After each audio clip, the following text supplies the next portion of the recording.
In northern Ghana, the impact of climate change on food security is an everyday reality.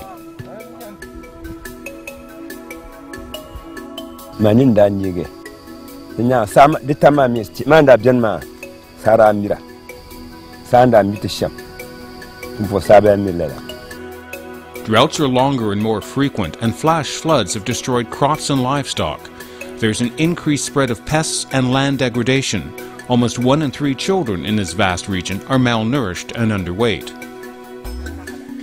In response, the Canadian Hunger Foundation and their local partner, ACTEP, are helping thousands of families build food security and resilience to the changing climate. We wanted to make sure that communities had really solid plans to address disasters and risk and vulnerabilities that happen due to climate change. So we did a very participatory process. We worked with men and women to draw out the main hazards and main risks in each community. And once the communities identified these areas that are prone to hazards, they were able to generate solutions. One simple but important answer is better weather forecasts. Weather volunteers in each village in the project area receive the latest micro forecasts on cell phones. They then pass on the information to neighbors.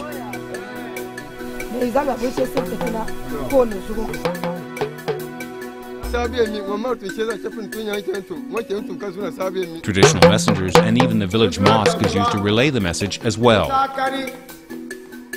Forecasts are fine-tuned to a 9-kilometer radius around the village and help farmers decide when to plant and harvest. It increases their productivity. In order to increase resilience, you really have to target people who are farming. It's the agricultural practices that they do on a regular basis, and we needed to make sure that they were disaster and climate-proof. Climate-smart agriculture refers to practical, accessible techniques that help farmers increase food security while reducing their environmental impact and helping mitigate climate change. These covers, for example, made from local trees, reduce evaporation even in hotter temperatures.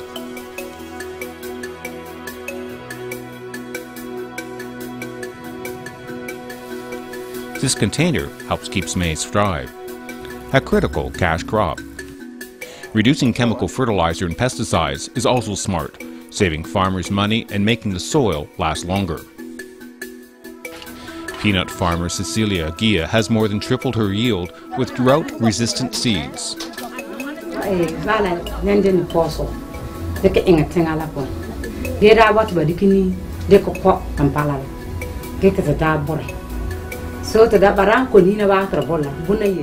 Cecilia sells her produce to a neighbor who roasts the nuts and then processes them at the local market, increasing the economic impact.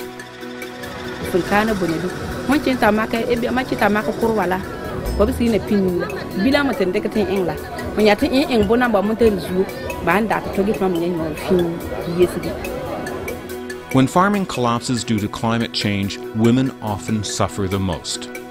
New sources of income support community savings, and families with savings are more resilient in tough times. Verdure, a new breed of goat introduced by the project, is helping make ends meet. They act like a savings account where few can access a bank. This breed of goat copes better in drier climates. A newly trained vet is helping to better protect these valuable economic assets against the increased spread of disease caused by climate change.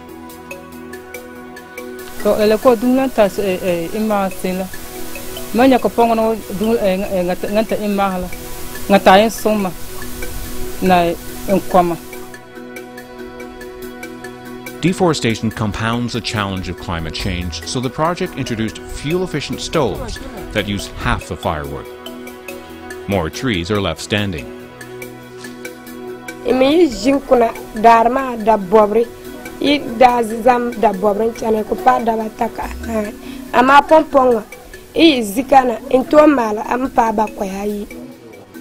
And these stoves can be made right in the village. Not surprisingly, the stoves improve the daily lives of women.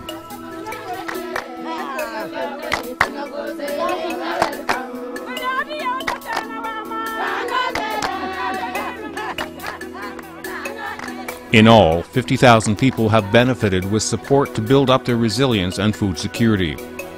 But long-term resilience is impossible without more secure livelihoods. 35-year-old Kalapoa is one of hundreds of women who have received small loans and training to expand income-earning activities like the production of shea butter.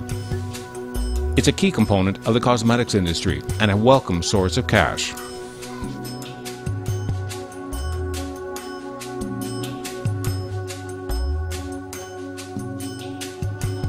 Ka ti bene ti min chana ti dim pohga sori ama kan chana ma din ton halati yina bela ti ti pohge ka maning bela labagrama.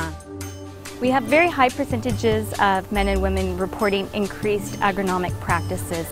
69% of women and 70% of men have reported increased savings and incomes.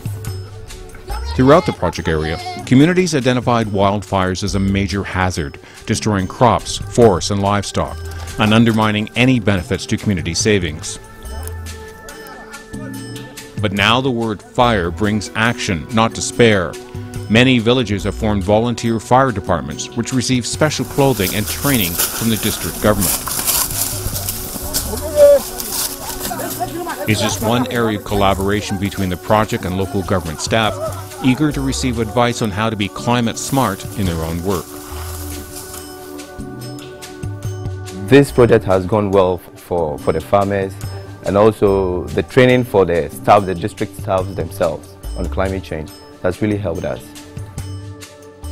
It all adds up to a climate of change that could lead to a more secure future for the next generation.